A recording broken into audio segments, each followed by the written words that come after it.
Hello, hello. Welcome to RWB International for the first race of the new Constructor Series Championship.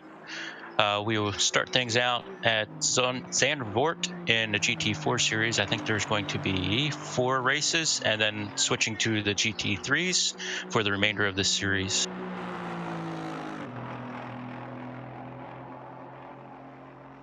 The regular commentator should be along shortly, we hope. So right now, it's going to be quiet while they do the qualifying. If I'm not mistaken, qualifying is you're allowed your out lap plus 1 hot lap, and then you have to return to pits. So you're only getting 1 flying lap to get your qualifying lap in.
Good evening. How's it going, Roger?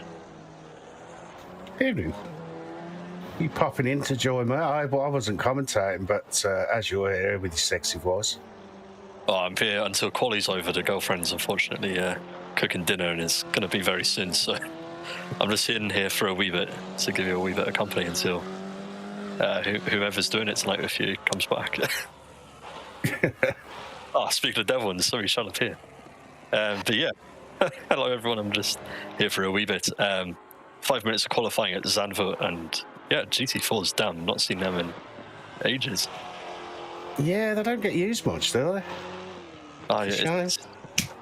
It really is, because I properly enjoy driving them because it's full on mechanical grip. But yeah, interesting with the one-shot quali as well. I wonder how many people end up bottling it. You can see on the map as well. If it's a blue circle, well, if it's a grey circle that goes blue, it means someone's botched their lap and unfortunately won't finish their quali. So, yeah, I think Jordan's already done that. Yeah, invalid lap, so yeah, he hasn't got a quali. And if anything, what Matt has done, Matt Sjöblom in the 555 McLaren, he's actually done something quite intelligent in just driving well within the limits of his car and just setting a valid lap, which in turn, well, as we can see, he's currently 23rd on the grid. So if anything, that tactic actually, yeah, it does work, to be fair. And I'm sorry if I'm slightly out of breath. I have actually just run home. If you hadn't already realised. So yeah, the quick 5-minute run from the pub back to my parents' house, but there we go. That's fine though if you're going drinking. I always find I run fast when I drink. You know, you're absolutely steaming, running down the street in town. I find I end up in bushes and stuff when I run after a drink. It's just Is that passing out or spewing? So what, sorry? Is that passing out or spewing? Just falling over. It was a good lap there from James Lacey, actually, to go 6th quickest. Only just under 1.8 seconds behind Martin Schaefer in the Maserati. And James was also in the Maserati. So Maserati are looking quite quick here. It's not the easiest car to drive, I think it's fair to say, on Assetto Corsa in the GT4 class. But if you get the hang of it, it can go quite quickly and done off sound nice as well. Yeah, spoiler alert as well for anyone who doesn't want any surprises for the race, but a lot of people have been saying that it's been raining in the practice service. So the Maserati in the wet, while it is absolutely amazing and great fun in the dry, in the wet, it's not something I'd choose to use without traction control or ABS. Yeah, the Maserati effectively is a one-make car. It races in its own special series for that particular Maserati Gran Turismo. And Maserati, for whatever reason, to presumably place an emphasis on driver skill, have decided to not bother with traction control or ABS, which, okay, in these conditions is absolutely fine. You don't really need it. But in the wet, there are some corners here at Zandvoort, like Tarzan. I would kind of want ABS on the car and traction control just to make it not so edgy, shall we say. 100%. To put it mildly. Yeah, it's an interesting thing. I mean, I guess for Maserati, given that cars are quite unreliable as is, they've got that rep and all. It's just one fewer thing to break down. So it is good thinking from them to make their car more reliable by simplifying. And they're just following the Colin Chapman statement of just, simplify and add lightness. Yeah, or the modern day version of KISS, which stands for, if anyone's unaware, keep it simple, stupid. But yeah, currently looking at MO plates in the Audi R8 GT4 coming through the Arie Luijendijkbocht as we speak. Not 100% sure what his lap time is, and he is actually just about to start his qualifying lap. He's left it quite late, so really ramping up the pressures. Meanwhile, currently on board with Mad Al in the Alpine A110 GT4. The Alpine being an absolutely fantastic car to drive on the road as a road car. And GT4 trim, it's not as popular as some cars like the Audi or the Mercedes or the Porsche, for example, but it could well spring a surprise. Yeah, I mean, I think for me, I've only driven a handful of these GT4 cars. I've driven the Maserati just because it's hilarious to kick the arse out. Drove the Audi in the last GT4 Constructors Championship, and that was an absolute hoot. But yeah, I think one car that I would definitely stay away from in GT4 category is the McLaren, because it's got an open differential. It just spins up the inside wheel whenever you try and pull out of those slow speed corners. But yeah, I think the BMWs, they'll be so strong when we get to the straight, more kind of high-speed tracks, because that thing just shifts. It's even faster than some GT3 cars on the top end on the straight. Yeah, it doesn't surprise me in the slightest. It's just at the same time, one of the problems I found with the BMW personally is that it doesn't want to actually change gear when you're going down through the box. Say at the end of the pit straight at Monza, you're trying to change down as quickly as possible, and you end up hitting your downshift pad at about 8 times to try and change down 5 gears, because it doesn't downshift quite as quickly as you want it to. As MO plate goes, 3rd quickest in the Audi right as the session ends as well. So it's currently Radek Schuller fastest, having put a late flyer in the KTM Crossbow from Martin Schaefer in the Maserati and MO plate in the Audi. That's your top 3. We just saw MO crossing the line there. Got Tarantino in 4th in the Porsche well, I want to call it the Cayman still, but officially it's not the Cayman, it's the 718 Cayman these days. You got Barnett in 5th, Warden 6th, Godzilla in 7th, Araday in 8th in the BMW M4, which is quite impressive given that this, on paper, really is not actually a track that suits the car. Crawford Brown in 9th, Miladinovic in 10th in the first of the Ginettas, the car number 58 there. Kruger 11th, Meguro, 12th, Debug 13th, Lacey 14th, Kopsha 15th, Gilbert Wood 16th, Terentovic, I think that is, I apologise if I've mispronounced your name there, in 17th place, Mason 18th, Shepard 19th, and Gomez rounding out the top 20 on the grid at the end of qualifying. It's just the single 55-minute race here today at Zandvoort. 2 mandatory pit stops, so it's going to be quite interesting. And, oh, it's Here rain. comes the pain. Here comes the rain. I'm sure Martin Schaefer there on the front row is thinking, excellent. He's probably not thinking that. He's probably thinking probably 1 or 2 words I can't really repeat on air, but he says trying to be somewhat professional. Yeah, I think he's probably going, oh shit. Yeah, probably. Yeah. In fact, knowing Martin from another chafer, he actually is probably going and saying those words as we speak. Yep.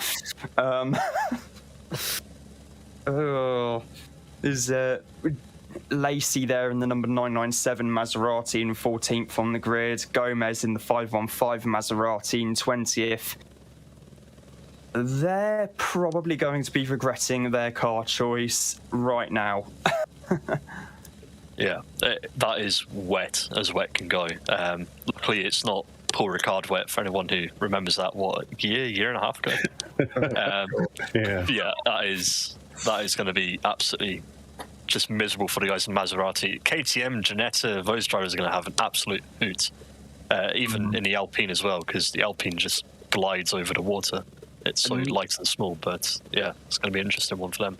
Exactly, and also the thing which the Ginetta drivers have as an advantage, and I guess to an extent the Porsche drivers as well, they don't have as much power as some, relatively speaking, but it's a naturally aspirated engine. You have that instant throttle response, which is why Stefan Beloff was able to do as well as he was at Monaco in 1984. I mean, we'll ignore the fact that the car may or may not have been underweight at the time during the race, and then refilled later on with a load of lead ballast, lead shot going into a special tank. But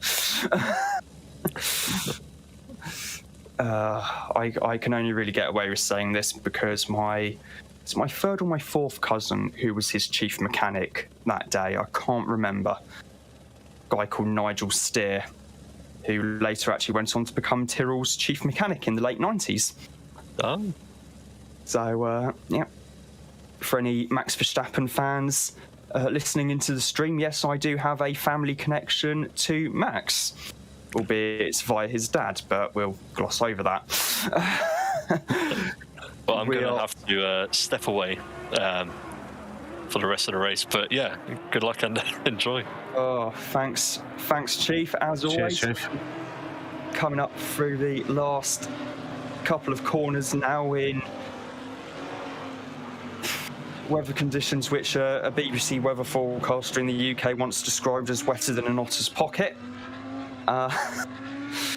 Currently looking at Daniel Barnett in the number 15 Audi. He's definitely going to be in with a shout, given that the Audi is quite a well-developed car, it has to be said, in the GT4 class, but they're all 2x2.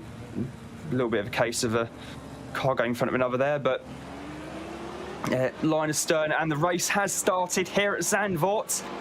They're coming up now to Tarzan on lap 1. There's always a little bit of contact there between an Audi and a KTM, but all seems to be just about okay. Nobody's off the circuit too much. I think there's a car stuck on the pit straight further back as they come through Gerlachbocht into the Hugenholzbocht now, which is okay, granted, this is actually, I should add, the older variant of Zandvoort before they redeveloped it for the Formula One. Meanwhile, coming looking at Mitja Mladenovic in the number 58 Ginetta, expecting him to be moving up a few places indeed in that thing. Coming through Skivlak now into the Mastersbocht. Car still showing the stops on the pit straight there, car number 996.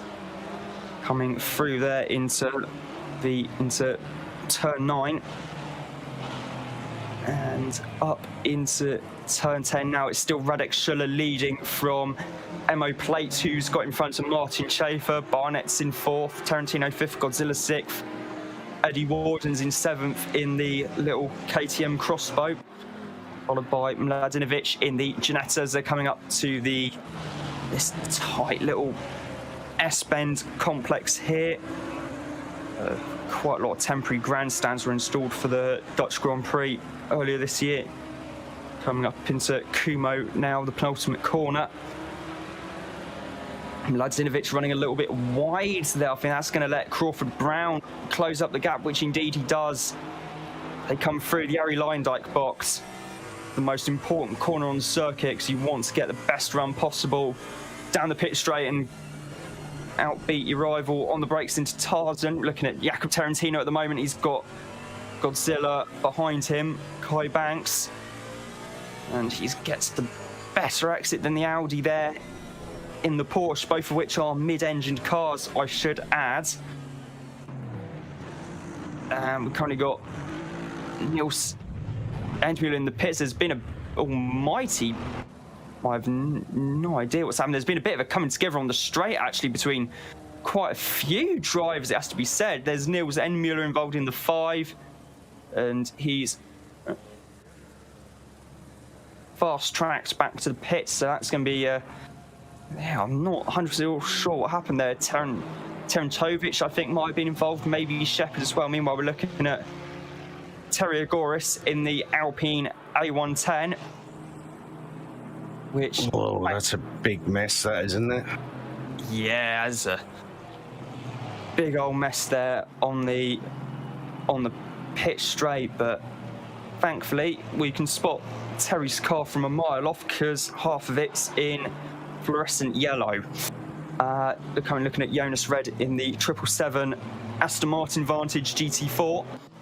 This is a softened version of the GT3 car. Meanwhile, Martin Schaefer is still in 3rd place in the Maserati, which probably more down to his skill as a driver, quite frankly. Currently looking at Don Jordan in the big Chevy Camaro, which, if I remember correctly, is actually the most expensive GT4 car ever put on sale at over $250,000. I can remember when GT3 cars back in the day were about the same price. Nevertheless, it's developed by Pratt & Miller in America, the same people who developed the Works Corvette GTLM car and probably the new Corvette C7 GT3 as well. Currently looking at Gianni Lenz in yet another Maserati. He's moved up a few places there. The field comes down the pit straight, coming into Tarzan box, and poor Marshall's still waving the white flag to indicate that there's a slow-moving vehicle on track, but unfortunately it's raining, so everyone's being incredibly patient around here. Currently still looking at Martin Schaefer from the helicam, coming into Gerlach-Bocht as we speak. That's a full course, isn't it? I think that might well be a full course. That's why we had the white flags waving. I think that might well have actually been a full course yellow. You're right, Charger. I'm presuming that's because of what happened, the incident which happened on the pit straight, I'm guessing, but... Yeah, Martin Peiter in the YouTube chat saying someone was still on the start position, didn't start the race. So I'm assuming someone just ploughed into them. Yeah, I think that could well be what caused the whole pile up on the pit straight. And I've noticed the cops are in the 666 Chevy Camaro has got a drive-through penalty. He's currently in the pits at the moment. We've got Simon Tribeck showing as being in the pits, Shepherd, Aldermuller, Maguero. We've got Robert De Vries coming out of the pits now. I think he's got a penalty. He's got a stop and go, and I think that's 30 seconds or 10 seconds. Can't quite make that out correctly on my screen. I think that might be 30 seconds. Yeah, I'll be speeding in the pits, I think. Yeah, you're right. I think that might well actually be speeding in pit road. We've got Crawford Brown trying to... I don't know what Crawford's doing. I think he's trying to get a lap back or something, which is why he's just overtaken the entire field. Yeah, I think what the organisers probably done there is called a full course yellow to allow the people in the pits to get repaired and then get back up to the pack. So they'll probably do a couple of laps. Mm. Yeah, it's a very, very sensible procedure actually from the stewards, and it makes you wonder why they didn't bother with stuff like this during Petit Le Mans at the weekend. Quite frankly, the amount of time we spent under the safety car at Petit there was quite a lot of it.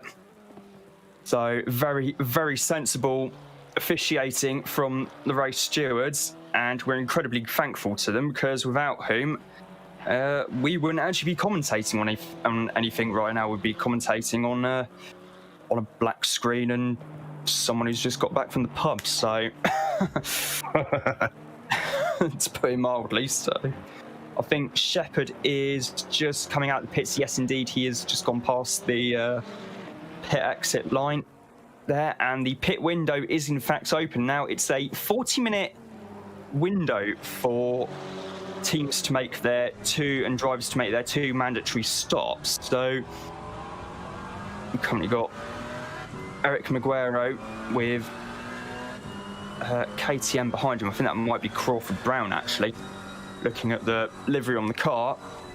Both of whom are driving, even though this is a full course yellow, they are having to drive still at as close to 100% as they dare to try and actually catch the back of the pack. So looking at where the last car in that line is, I've got number 20s coming up to Master's box now. I don't think Shepherd is going to be able to get to the back of the train before the start-finish line, so we might have another lap of full course yellow. In fact, they're forming up 2 by 2, so watch as I'm about to be proven wrong in every possible way. More of this to come at the weekend as well during the Bathurst 12 hours. More on that later. Currently looking at Samuel Kruger in the number 360 Audi. They're coming through the Relindyke box now. They're all coming up to the start-finish line. They're at the discretion of the leader. And I think the leaders have gone. I think we are actually back to green now. And actually, indeed we are looking at and there's a few drivers already starting to come in to make the first of their 2 mandatory pit stops. Sjoblum's in. We've got Johnny Lenz in, Red is in. We got Hutchinson, Agoras, De Vries, all coming in to serve the first of their 2 mandatory pit stops. I'm presuming a GT4 car can do 55 minutes around Zandvoort quite easily. So, yeah, it's forced to mix the pack up. It's quite a smart move actually coming into the pits now with the pack, bunching back up for a restart there, because they're going to come out in clean air, hopefully. Yeah, it should be. It's only going to be a very small gaggle of cars, because I think only a few drivers actually came into the pits, and well, De Vries in the 38 Mercedes is going to have a lot of clean air because he's serving a 30-second stop and go penalty. Yeah, that's true. So he's going to have the best conditions of anyone. Kruger's a little look up the inside of Shepherd there. He gets him on the way into turn 9. And indeed gets position. In fact, Shepherd might lose another position there to Maguire in the McLaren. I think he has actually indeed lost 2 positions there in about as many corners as they come out of turn 10 on the run up to the Hans Erstbocht. This tight little chicane here. Arguably the second best overtaking zone on the entire circuit. I'm looking at Damien Wilk in the number 21 Alpine A110 GT4. A big old, decent old gaggle of cars in front of him, but at the same time he's also got Simon Trebek, Magnus Dahlgren and co right behind him for good measure. Kind of looking at Xavier Eugenie in the 68 V8 Racing Chevrolet Camaro. Gonna have a look on debug at Tarzan. No, not quite close enough there. Dan Jordan has come into the pits as well. Mad Owl's in the pits, Copster's in the pits, Simon Trebek's just shown up as having come into the pits for good measure. I'll keep you updated with when people pit. It's almost as if I was one of the guys out front, I'd actually almost want to try and leave it as late as possible. Just build the biggest gap you could and then come into the pits, which might be what the likes of Radek Schuller and co are thinking.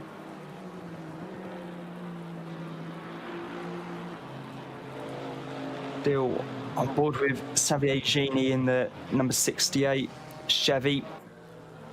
Got his hazard lights on, which, well, yes, it's raining, the track's wet, that could quite conceivably be considered a hazard. Coming out of turn 10 up to the Hans Erstbocht now. I have no doubt Martin Pacer is probably on the YouTube chat wincing at my pronunciations. I'm incredibly sorry for it. No, he's not saying anything, so I think you're doing all right. Oh, okay. That's a good sign then. He comes through Kumo now and into the Arie Luyendyk box, named after a driver who to this day still holds the all-time lap record around Indianapolis. Just over 236 miles an hour average around there in qualifying for the 1996 Indy 500. Currently looking at Jakob Tarantino now as he comes through the Rob Slotemacher box. Porsche Cayman GT4 as the track falls away into arguably the signature corner here at Zandvoort Schevelach. He's got Eddie Warden right behind him in the KTM Crossbow GT4. We have 2 cars which, on paper, you'd think are right at home here, and yet, well, indeed, we've got a KTM leading as it's Radek Schuller. I mean, who else? With all due respect, leading from everyone else. Kind of looking at Matt Sjöblom in a little bit of a battle with an Audi, and he's got a Porsche behind him as well. Now he's showing us in 23rd place, and the next car behind him is Terry Agoris in the red and fluorescent yellow Alpine. So one suspects this is not so much for position, but something to do with drivers who have already pitted. And indeed, Agoris is actually 2.15 seconds behind Sjöblom as we speak.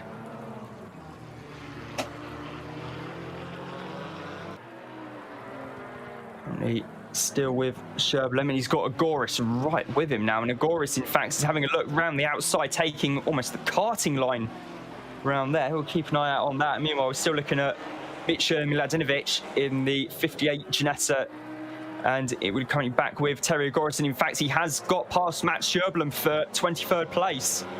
Terry in the Alpine making good use of how light and nimble that car is. Meanwhile, Martin Schaefer is in 5th place. Currently looking at Chris Brook now in the McLaren. Car number is currently in car number 1, 13th place at the moment. He's got Al Gartner in a bright, almost fluorescent green Porsche now, looking at Magnus Dahlgren, who's got Xavier Eugenie for company. He's trying to get past an Alpine there. It is for position with Hurti side by side. Dahlgren's got past. He has the inside for Skavlak and gets position done on a very, very brave part of the track to make an overtake for good measure. Incredibly fast through there into Masters box. Nasty little extra curb on the inside there if you try taking too much into turn 9. Now back with Martin Schaefer, who's got Tarantino and Warden for company. Coming down towards the last couple of corners through Kumho, through the Ari Leindijk box. Flat, maybe almost flat in a GT3 car in the dry, and the GT4 car on the way. It's definitely not, and that's actually a mistake there by Eddie Warden. Eddie Warden's actually run off, and I think he might have hit the barriers there slightly. In the KTM Crossbow, car number 55 in 7th place. There's a car showing us stopped between Kumo Bocht and Ari Leindijk Bocht as well, for good measure. I think that car is back underway again though, so we're back to green. Still half an hour in the pit window to make the 2 mandatory pit stops. The likes of Radek Schuller, Emo Play, Dan Barnett, Godzilla, all staying out so far.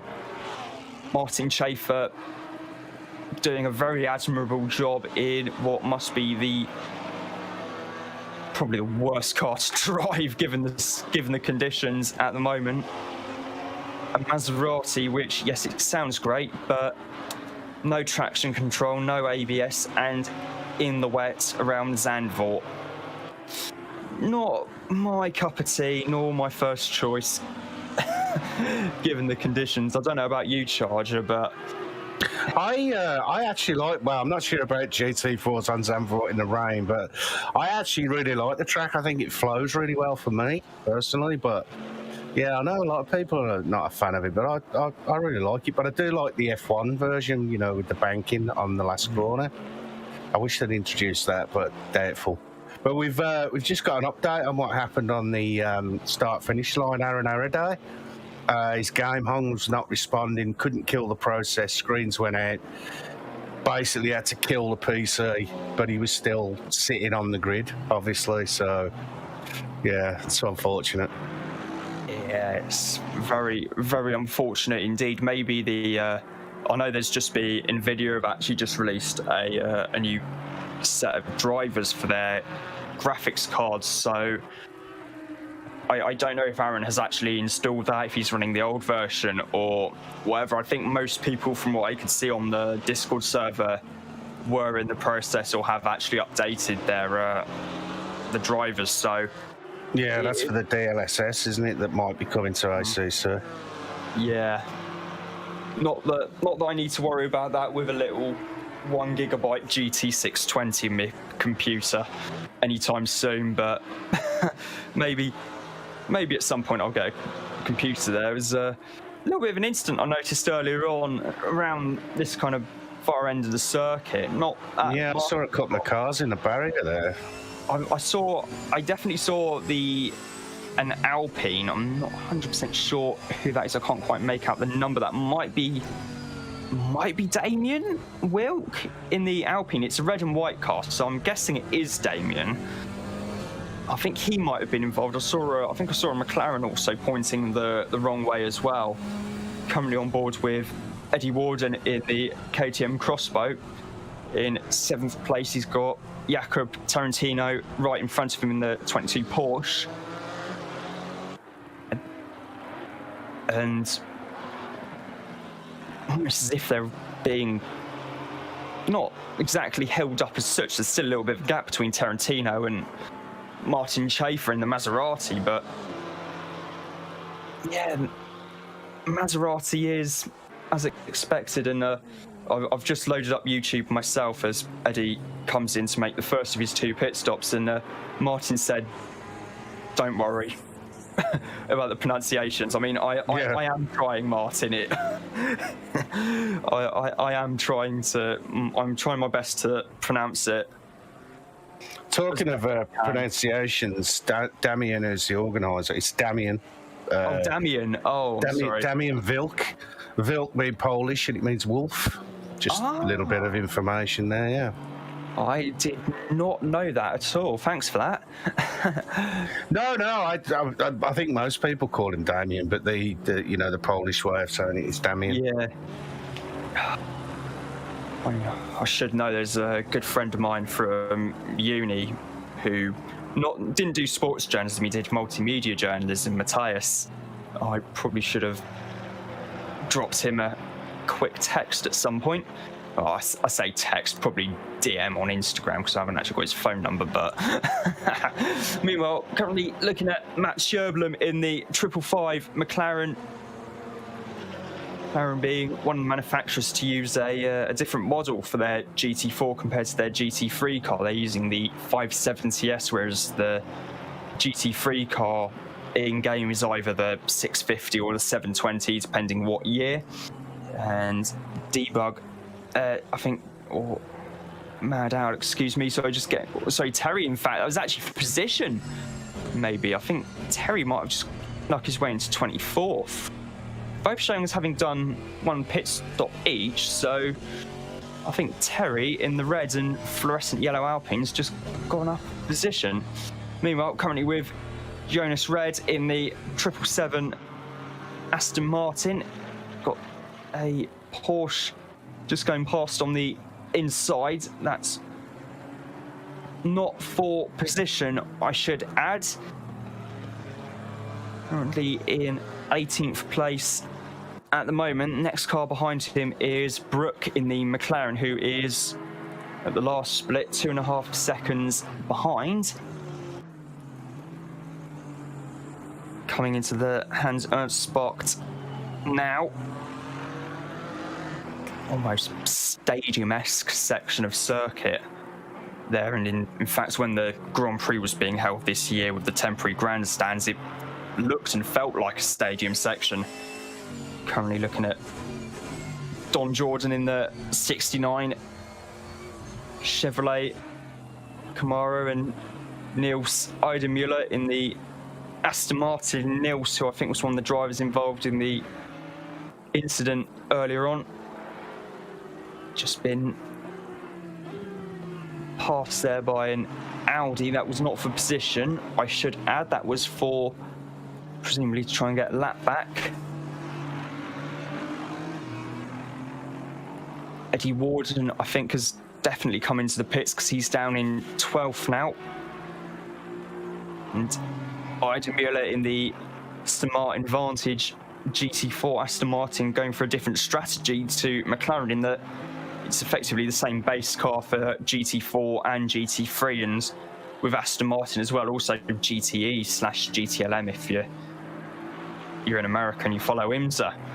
So currently in the GT4 spec version of the Vantage, we now look at Godzilla in the Audi R8 LMS GT4. He's got another Audi in front of him. This is for position, I should add. He's got Barnett directly in front of him and Martin Schaefer directly behind him in the Maserati. All three drivers still do need to make both their pit stops, so no doubt this can and will probably change. Going back to green, I think there'd been an incident up at turn 9 somewhere. Come through Shavelak now, up towards the Masters Bocht. The tricky-ish corner because it's both faster than it looks and also slower than it looks. You see it on the track map and you think, oh, that's going to be quite a sharp corner, and then it's a bit faster than you're expecting, and then you see driving real life thinking, oh yeah, I can drive this a bit quicker than what I'm thinking, and then you realise, oh no, maybe not quite that quick. And currently with Harry Hottie now back with Jonas Red in the number 777. He's just lost the position there to Brooke in the McLaren. Have a look, see what's behind him by the brake lights. That is indeed an Alpine, so that is probably going to be Mad Al eyeing up Jonas for 19th place. Currently coming through the Rob Sloped-Mackerbocht now, part of the original Zandvoort circuit from back when it originally hosted Formula One, and it was one of the finest circuits in the whole of Europe, dare I say it. It's that good a circuit, that well adored by drivers. Coming up to turn 9 now, which is, I don't know about you, Charge, but this section here through turn 9, turn 10, how tricky do you find it with the lack of braking zones, or indeed relevant actual braking markers at that part of the circuit? I think because I've raced with Zandvoort for years, I just subconsciously know where to brake. Although, as I did find out on Monza a few months back, which I know Monza like the back of my hand, but when I did it, I don't think I've ever done Monza at night, which completely threw my braking zones off. So, yeah, I don't know. I think I just find that I feel my way through the braking. I'm not the quickest anyway, but, you know, I don't necessarily use braking markers like a lot of people. I just brake when I think I should. Yeah, I tend to use braking markers a fair bit, and, well, I had to take some time off hot lapping on ACC on my PlayStation to actually get my master's final research project written, and since actually playing ACC again, I've found that I'm actually now 5 seconds a lap slower around Kyalami than I was, which is a little bit annoying for me, but there is still time if anyone wants to practice Kyalami. We've got a 9-hour endurance race coming up in December, which is going to be great fun. It's a fantastic circuit for GT racing, much like Zandvoort. And it might not be the widest circuit in the world, but when you've got GT4 cars, as Harry Hottie is taking a slightly scenic route around the outside of Shavelak there, it can be very good fun indeed. Meanwhile, we've got Godzilla and Barnett serving the first of their mandatory pit stops. Coming aboard with Jack Mason in number 19 KTM. And there's Daniel Barnett. He's rejoined in 11th place. Having a look to see what's behind Barnett at the moment. I think if he pits again at the end of this lap, it's going to bring him out in traffic. So I think he's well advised to stay out. We've got Jacob Tarantino's in the pits, Xavier Eugeni's in the pits. At the moment, Goncalves also in the pits in the number 6 BMW. Goncalves being the first in the silver class. We've got Hottie in the pits as well. No doubt needing new tyres after that run through the gravel up at the exit of Shavelak. Coming up to Masters Box now, 13 laps in. Coming into 9 and 10 as we speak. The most important corner on the circuit when it comes to getting an exit, that's probably the Ari Lyondike box, but nevertheless, it's still a very good overtaking opportunity at the end of this straight over the little crest there. Hard on the brakes into this 90-degree right-hander, 180-degree left-hander. Currently looking at Peter Faldeschi, the number 98 BMW at the moment, doing a stellar job in a car with gearing as long as that and with as much straight line speed as the BMW has, as car in front heading into the pit. So I'll wait and see if we can see who that was. We can't. I think that's Godzilla, because just looking at the leaderboard there, you can see the top 6 have done 2 pit stops, but Godzilla hasn't. It might have been Gomez, actually.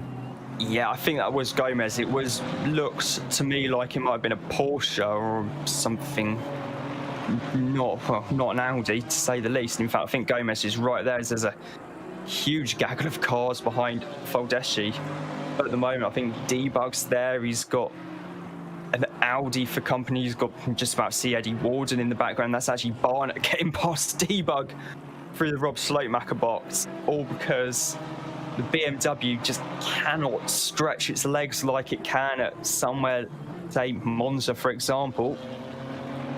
That's a pretty poorly looking BMW as well, by the looks of it. It looks like he's had a bit of an incident somewhere.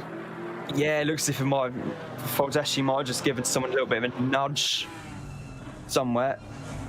The big BMWs, there's Barnett right on the back of the M4 now. Unfortunately for Barnett, that's coming on to one of the maybe 3 parts of the whole circuit that the BMW actually works, to say the least. And now into the section where just about everyone who isn't in a BMW, so that's Barnett, Debug and Warden, are likely to be in the shout as Aston Martin just pulls over onto the grass slightly to get out of the way. Baldeschi in the Lestrup Racing Team car currently on board in the helmet cam of Baldeschi, and he appears to be coming into the pits, and indeed he does. He lets Godzilla, Barnett, Debug, currently the 69 of Dan Jordan, I'd imagine will get ahead of Baldeschi as well. In fact, Jordan's just coming onto the pit straight now, so he almost certainly will get in front. Probably Tarantino, maybe. I wouldn't rule Jakob out getting past Baldeschi as well.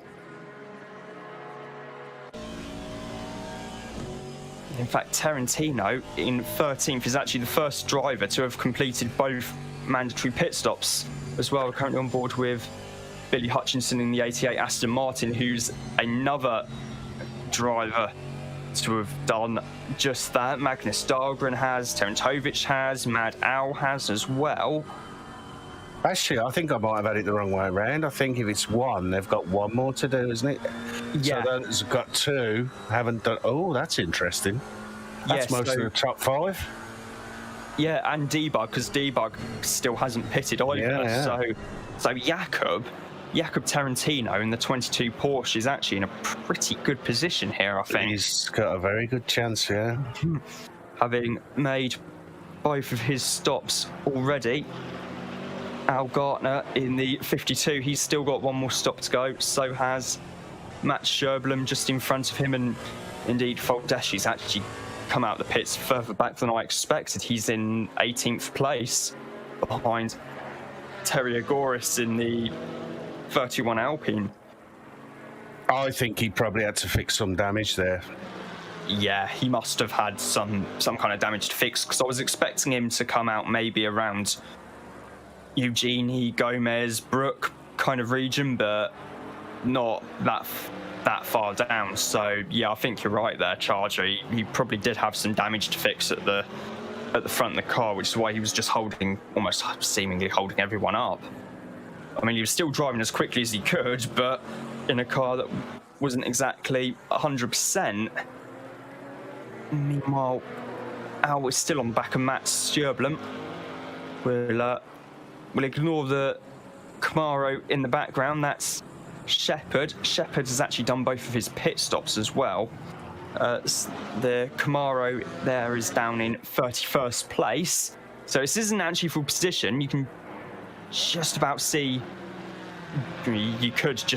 Gianni Lenz in the back of the shot there in the number 7 Maserati. Still a good 5.2 seconds further back as Gomez pits in the 515 Maserati. I don't know why the GT Hub Discord members are all in the Maserati. Yeah, your guess is as good as mine, frankly, but I'm not sure whose decision that was, but whose decision it was, hasn't been the best one so far in this race, admittedly. Deal with Al Gartner in the 52, the still tries to find a way past Mats in the McLaren. Indeed, Gomez has just come out of the pits in 20th, having served his second and final stop. I've just noticed that Daniel Barnett's also actually served his final stop he's in 10th place at the moment, so that's very... Martin in the YouTube's asking what's the mandatory at the pit stop. I think it's just a splash and dash. Yeah, it's maybe 1 litre of fuel probably, and I'm guessing, and maybe a change of tyres. So it's just as long as you pit twice during the race, then you should be okay. I doubt if they'd change tyres unless it went dry. It's not going to happen really now, is it? Looking at the predicted weather forecast, no. Is the simple answer. It's not going to probably dry up by the end of the race at all. Lenz and Gomez were having a little bit of a battle there in the Maseratis. Meanwhile, likes of Radek Schuller, Emo Play, Martin Schaefer still haven't even made their first pit stop yet, so... What did you say? It was a 40-minute pit window? Yeah, there's a 40-minute pit window. There's just over 10 minutes left, and the likes of Radek, Emo, and Martin still need to make their first pit stop, so... So they're going to have to do 2 pit stops in the next 10 minutes? It's almost to the point where you might as well just back-to-back the pit stops. Yeah, pit one after another, yeah. Unless that's what they're planning on doing, because Radek's got a decent old lead over Emo, actually. It's well into double figures in terms of the number of seconds from what I just saw. Currently on board with Emo at the moment. Got Martin Schaefer 5 and a bit seconds behind him. He's 12.9 seconds now behind Radek. I'm starting to wonder, looking at the gaps as James Lacey comes in for his second and final pit stop in the Maserati, number 997. The thing is that Godzilla, Eddie Warzer, Miladinovic, Lacey and Mason have actually both come into the pits themselves, are still yet to make their final pit stops. So you have to wonder if the likes of Barnett and Lacey have actually kind of pulled an absolute blinder here. I think Barnett's in a very good position, as well as Tarantino. Yeah, you're not wrong. I think this could well be potentially given remains to be seen what happens up ahead. I'm keeping a look on the Dancing Ants map, and Radek stays out for another lap, so does Emo. Lacey's not done too bad, actually. He's come out 9th from 7th, so that's a pretty good result. Yeah, very, very good result. And actually, given the relative position, I mean, I don't think he's going to be able to close down Tarantino. He'd have to be doing almost a second a lap faster than Jakob, as Martin Schaefer finally comes in for the first of his 2 pit stops from 3rd place. I'm starting to wonder if... Yeah, I think Barnett in the 15 Audi is onto an absolute winner here. Currently looking at... Schaefer's in. And out. Yeah, Schaefer's just come out of the pits in the big Maserati. He's still showing as being in front of Godzilla, although I have no doubt that might change. So it leaves just Emo and Radek yet to pit with just under 8 minutes remaining here. As Zandvoort, Radek tries to find his way past Terry in the Alpine. No doubt trying to get as many cars between him and everyone else as possible, including Emo.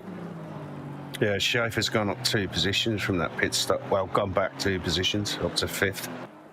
Yeah, but at the same time, it depends really for Martin and Eddie when Godzilla pits, as Radek makes a very rare mistake, runs a little bit wide. We've got a Aston Martin there coming into pits and a Camaro as well. That's Brooke, Eugenie, and Red coming in for their final pit stops. Coming on board with Mad Al in the Alpine. There is a KTM behind him. I should add, this isn't for position. The next driver behind Al is a good 6 seconds behind. Kevin Shepherd in the Camaro.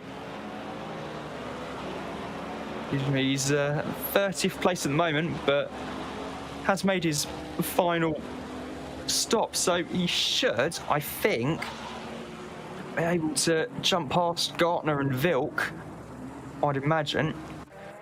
Yeah. Looking at Craig Gilbert-Wood in the Porsche, 34th place. Car number 8.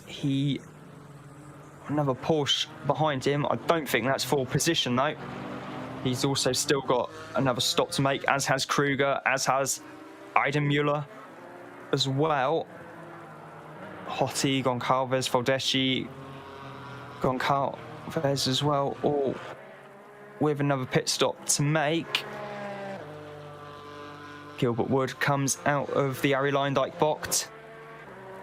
Marshall there with, no doubt, with hypothermia and RSI waving the blue flag to signal that there's faster cars behind as Craig Gilbert-Wood comes through the Tarzan box, having just set his fastest lap of the race actually on that last lap. I mean, up towards Hugenholt's box, now looking at Alexander Goncalves in the BMW M4.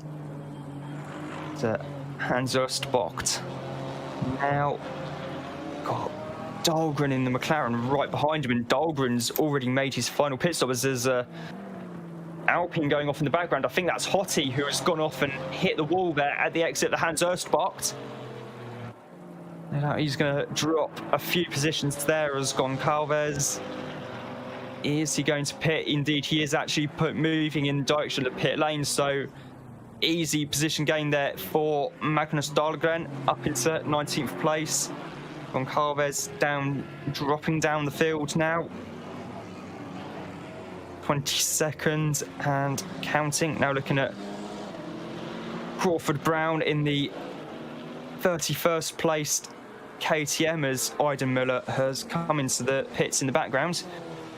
Meanwhile, 4.5 minutes to go, and it remains to be seen if Radek and Co have actually come into the pits to make their final stops.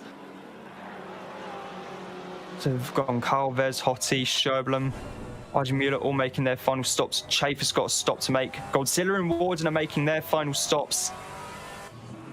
As we speak, we're coming looking at Jakob Tarantino, who's now up into 5th place. Which says to me that still got Barnett just ahead of him. Got the BMW there, about to be lapped. Staying well out of the way on the high line at the Hugenholzbocht. Radek, Emo and Martin still yet to make their final pit stops, with 3.5 minutes or so left in the pit window. So realistically, it's either going to be this lap or the next one for them. Terry Goris in from 11th place to make his final pit stop.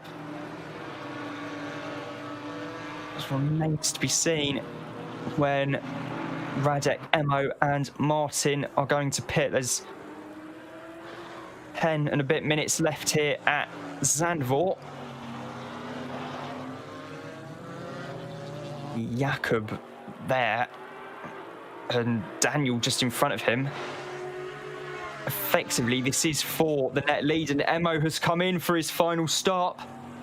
Martin and Radek haven't, surely. Oh no, indeed, Martin has actually come in as well for good measure. So Radek is leaving it as late as possible in the 96 KTM Crossbow. Currently still on board with Jakob. They come out of Kumo box into their Ari Lyndike box as we speak. Indeed, Emo is showing us having made his final stop. They got, I think that's Gianni in the Maserati there.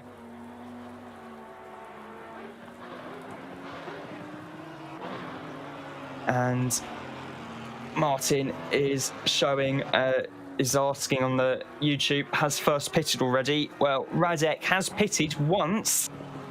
Still needs to make another stop in this lap. Barnett, Tarantino is now the battle for third place.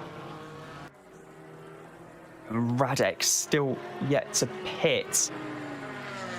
Yeah, I'm interested in what the gap is because it was 26 seconds the last time I saw that. That's quite a cushion. It is quite the cushion. It just depends how quickly Radek can get from one end of the pit lane down the other end, get a litre of fuel chucked in the car.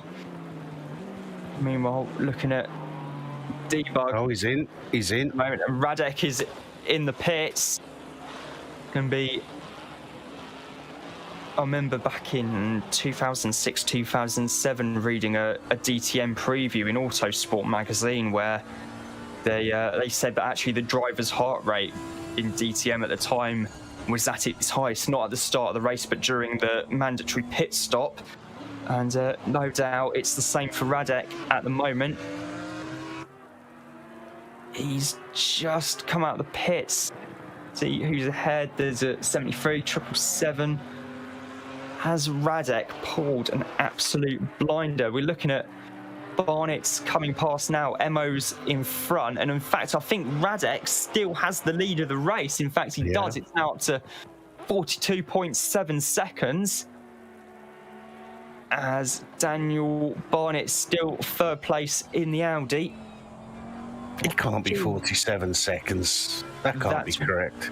That's what I saw last time around, and looking at the dancing ant screen on the right-hand side of the track map, I'm afraid that might well have been slightly exaggerated because the timing line is 42. 42. Wow. Oh, no, I think it's gone down to 20. Yeah, it's sorted itself out now. Yeah. Yeah. 21. Down to just 21 seconds now between Radek and Emo. Our battle for third is currently the closest on circuit at the moment. I can see on the YouTube chat Martin saying that it should be a fairly easy win for Radek, and well, assuming keeps the car on the grey stuff, then he should well be winning. Meanwhile, I think I've just seen a driver further down the field who's only made one pit stop out of two. No doubt that'll be a post-race time penalty. Currently looking at Hugo Gomez in the Maserati, who has made both of his pit stops. Coming up towards the slightly less banked than it is now Hugenholtz box, named after the legendary circuit designer John Hugenholtz.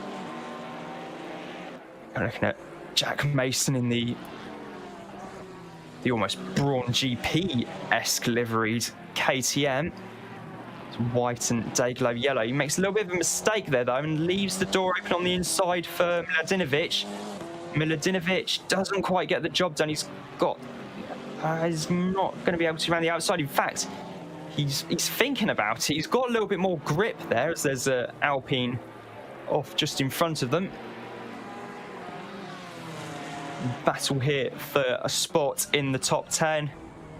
Miladinovic looking all over the back of Mason's KTM. Coming up to Humo now.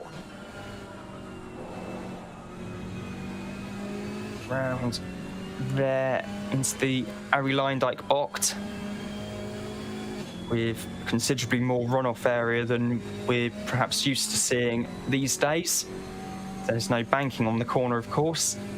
The little escape road you saw in the background coming out the corner was actually part of the original Zandvoort circuit from up until the 1990s, back when the pit straight was a lot longer than it is now, and back in the days when the final corner was in what's now a Centre Parks holiday resort.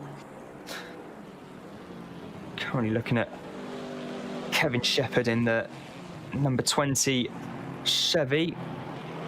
Got Crawford Brown for company. Crawford in 30th place at the moment. through the Rob Slotemacher box. Just over 4.5 minutes to go now here at Zandvoort. Kevin has a look at Hottie in the Alpine, but in doing so goes wide and lets Crawford through. So Crawford is now up into 29th place there, ahead of Shepherd. And Crawford's having a little look at the inside of Hottie as well. And indeed, Hottie has gone off wide. Whether he was, it was a mistake from Hottie, or whether Crawford kind of forced the issue, to say the least, I'm not 100% sure. The camera didn't quite catch that.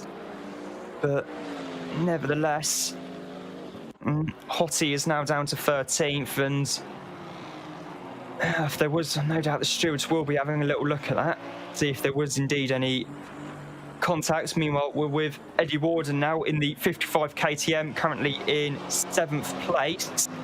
Got James Lacey in a Maserati right in front of him, and Godzilla in an Audi R8 right with him for company. Battle naturally aspirated V8, turbocharged inline 4 and naturally aspirated V10. KTM, not the most powerful GT4 car, but it's the lightest, one of the lightest, and that's going to surely help in these wet conditions, as Xavier Eugenie is in 14th place at the moment. Last lap within just a few hundredths of his best lap in this race, around the 151 kind of mark. He goes around the Hugenholzbocht, coming up now towards the Rob Slotemacher box. The Maserati gets out of the way there. Still with Mason, Jack Mason and Mladinovic. They've got Jordan, I believe that is, in the Chevy Camaro just in front. And Mladinovic still trying to find a way past in the Ginetta. I think it might well be the only Ginetta in the field currently with Martin Schaefer. No sign of any traction control on the Maserati. The only form of traction control is Martin's right ankle at the moment. Someone runs slightly wide there. It's Eddie Warden up in 6th place. That was Lacey running wide, in fact. So Warden's up to 6th. No doubt Godzilla himself has made his way up into 7th place. Eddie there in the Reiter built and engineered KTM, which you're wondering why it has quite a unique roll cage design. The Crossbow originally was an open-topped car, and then they decided to put a roof on it, and almost like a fighter jet, almost the whole front canopy comes forward so the drivers can get in and out of the car, which is quite cool indeed. Just over 1 minute and 10 seconds left in the race now. So I'm having a look to see where Radek is on the circuit. We should be starting the final lap quite soon, I'd imagine. I'm looking at Mad Owl and the very smartly liveried number 4 Alpine. Aston Martin ahead of him, which is not for position. Slightly battered looking Aston Martin for that matter. Got Magnus Dahlgren behind him in the 89 McLaren. A battle for 15th place overall. And Dahlgren has a look up the inside of Shavelak, which is a very, very brave move to make, and gets the job done on one of the fastest corners on the circuit. Very good overtake there from Magnus Dahlgren to get into 15th place, and good, clean, fair racing from Mad Owl as well, which is what you expect from him. Meanwhile, the timer has just counted down to the last 5 seconds or so of the race. 2, 1. Time has elapsed here at Zandvoort. We're just waiting now on see where these are. Mad Owl and Magnus Dahlgren coming out of the Hans Ernst box. Coming into Humo now. the penultimate corner and into the Harry Lyndyke box. Meanwhile, Debug is up at Tarzan at the moment. Got Mason in the KTM in front of him, and Mladenovic has actually gone past Mason as well. The KTM Porsche there is not for position, I should add, as Radek Schuller crosses the line to win after 28 laps here at Zandvoort in the rain. The fireworks are going off in the background, and it's actually so dull, the lighting, that you can actually make out the fireworks this time. And meanwhile, we're just waiting for Emo to cross the line now, which he does, to come home second for Audi, and Daniel Barnett has just crossed the line third to make it a 2-3, a double podium for Audi. Tarantino's crossed the line in fourth. Waiting for Schaefer. Yep, Schaefer's come home in fifth place, and fantastic job in what must have been a very difficult race for him in the Maserati. There's a few drivers further back like Brooke, Red, Tarantovic and Faldeshi, Lenz, Hutchinson have all already crossed the line. Godzilla's just crossed the line in seventh. Warden's in sixth as well, as they all... 20 seconds for Radek Schuller. Wow. That's pretty impressive. I can just imagine he's got scalps and teeth hanging off his walls from all the races won, you know. Yeah, I mean, it's almost at a stage now where it's Constructors Championship. You see Radek Schuller on the grid, you're almost thinking, oh god, what am I going to have to do to beat him today? It's almost 20 seconds in the rain on Zandvoort is pretty impressive, to be fair, especially with two pit stops. Yeah, it's some old drive there from Radek, as Don Jordan and Mladenovic have a little bit of a nose-to-nose conversation there with their respective cars as everyone comes across the line. Just seeing in the game chat, Crawford saying, please restart stationary disconnected car. And, well, there we go, that's that. Crawford saying, I'm very sorry for something a few minutes ago, I'd imagine. And that was the opening round of the RWB Constructors Championship, because Zandvoort, it's only 155-minute race.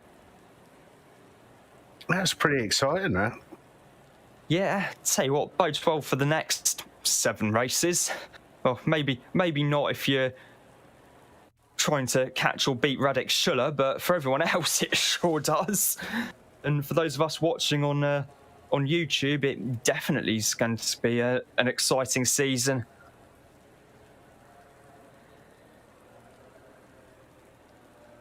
Yeah, just waiting for the last few cars to return to the pits. Just notice that Al Gartner's got a bit of a time penalty there in 23rd place to be added on post-race. I'm not 100% sure that says 120 or not. It's 130 seconds.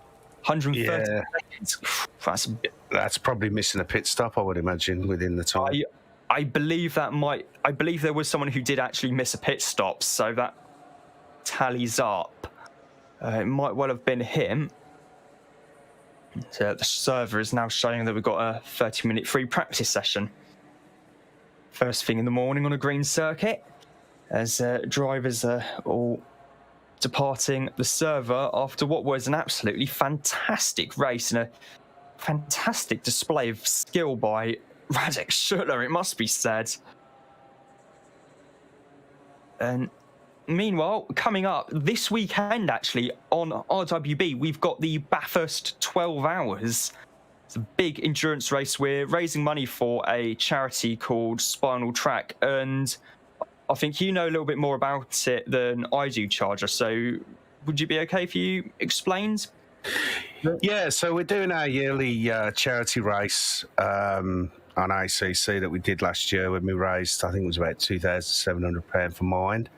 This year we're doing it for Spinal Track, who adapt race and rally cars for disabled people to be able to have track days and training and stuff, and they do it for free. So, yeah, we're raising money for them.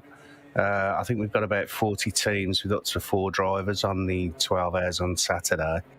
So we'll have a stream up for that. And, yeah, tune in and donate if you can. The sponsors, SimSock and Racing Tim Tool. SimSock will be giving out a set of socks for each of the winning team drivers, and they will also get a full Racing Sim Tools license for all sims. And Next Level have sponsored it as well, and they're giving away a free racing stand rig to a randomly plucked driver, shall we say, during the race, towards the end of the race. So yeah, it should be good.